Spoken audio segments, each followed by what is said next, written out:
Hello, people. Welcome to the B session of Now House. You are probably wondering, where's Becky? Where is Becky? Where is Becky? So you all know that Becky is the host of tonight's Now House. But did you know that Becky is also the host of Now House 2017? Did you also know that Becky is also the host of Now House 2016? Yes, that's right. Becky has been the host of Now House for 3 consecutive years. Now let's give a big applause to Becky for her service. Woo! And now let's welcome Becky and Andi to talk to us about ROCOCONUTS. Go on up. Thank you, Juan. Thank you. All right, good evening. Good evening. How's it going? Oh, okay. Hi, I'm Becky, and when I went to college, I studied art history. I'm Andi. I went to college. I did art history as well.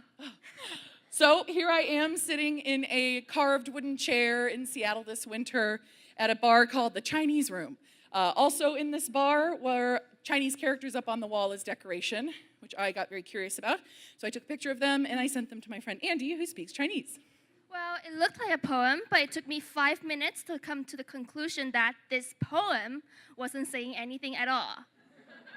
Well, that reminded me of a restaurant in Chicago that claimed to be the best Chinese restaurant.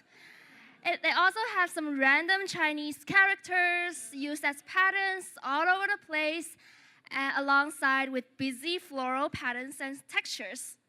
It doesn't remind me anything of China. Well, what this style actually is it's called Rococo. And it's made by Europeans playing with Eastern fantasy. So the use of Chinese motifs is actually an European style. So what is Rococo? Well, you are probably familiar with the term less is more. Rococo is more. So you can see the use of bright colors, the gold leaf, the opulence, and the fat baby angels all over the ceiling. It is really easy to make fun of Rococo, but really Rococo never really went away. So one good modern example of Rococo is this interior of the restaurant of Sketch Gallery in London. This is, if you know the term millennial pink, this is like millennial pink gone wild. And this is pretty well known because it's popular on social media because the whole thing is basically Instagram bait. And compare this to the Rococo Palace in St. Petersburg, Russia. It's built for the Empress Catherine the Great, and you can even imagine princesses walking around this room taking selfies hundreds of years ago.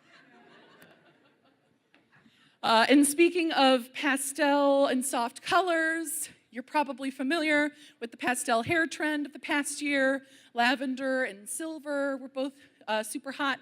And word on the street is that blues and greens are going to be in for 2018, so you are very welcome for that. Well, this trend has been here for 300 years. Take a look at these Marquise de Command. They basically have the same hair. And this is a 1700 Instagram profile picture, #outfit of the day. She looks great. So Rococo is such a distinctive style that for anybody who's into like looks, it's really common to be recreated. For instance, Raja, the drag queen. This is Miss Raja. She is the winner of RuPaul's Drag Race Season 3. And here she is, she's a runway queen. And here she is serving us Marie Antoinette realness. Raja also borrows from Rococo. Rococo fashion is all about sex appeal. Rococo dress is high, pushed up cleavage, tiny waist, and built out hips. And it's actually really, really bad for health. And at that time, the giant hairstyle was very popular, and it took hours and hours to make the hairdo the day before a salon event. and people will keep their hairstyle for several days, and in order to maintain their hair, they couldn't even sleep in bed. Speaking of big events, this happened like last month. This is a photo from Chanel's Haute Couture Spring Collection 2018. And clock the color, clock the patterns, the textures, the shapes, and the garden setting. All of this is very inspired from the Rococo era. Yeah, and here you're looking at a painting by a great Rococo artist, Watteau. It shows a Pierrot, also known as a mime or a clown.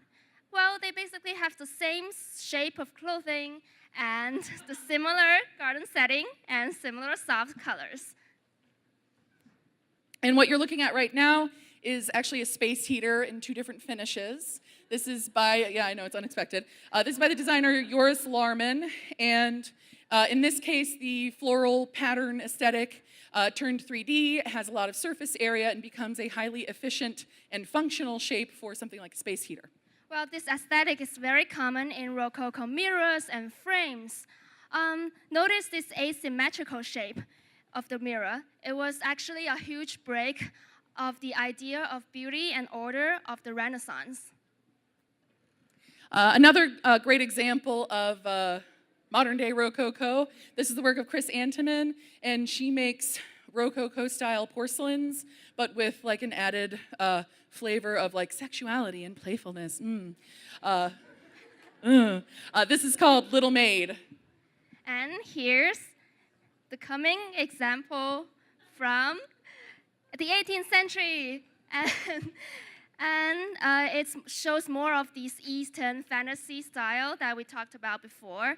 And actually, these 2 sculptures are from the same company, Meissen, 300 years apart. Isn't that amazing? And everything sort of goes back to the ultimate Rococo painting, the swing. And it's all about pure pleasure, beauty, and hedonism. Remember the pink gallery we saw before? This is its ancestor. The first sighting of millennial pink. So if you're ever scrolling through your Instagram feed and you see some opulence and some extravagance and some, extra, just know that it was being done by the popular girls in the 1760s. They just, forgot to bring their iPhones. So that's it. Thank you. Thank you. Let's hear it for Andi.